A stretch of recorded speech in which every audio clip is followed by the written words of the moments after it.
Good morning guys! For today's videos, I will show you my gimbal stabilizer. Bili ko lang sa halagang 1,200.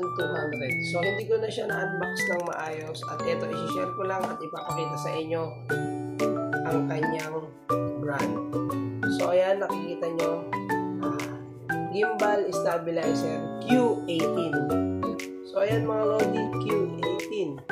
So kung hahanap kayo, makikita nyo siya sa TikTok, sa Shopee, pero mas maganda doon tayo sa Shure. So hindi na ako magbabanggit kung ano yung pinakamaganda o ano yung Shure. So alam nyo naman, dapat nakikita nyo o nailalive.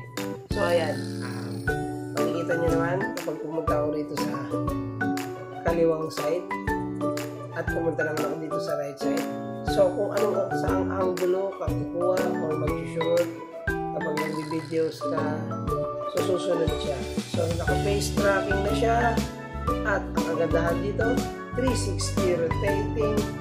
Pwede mo rin siya discount track. So ayan mga lodi yan.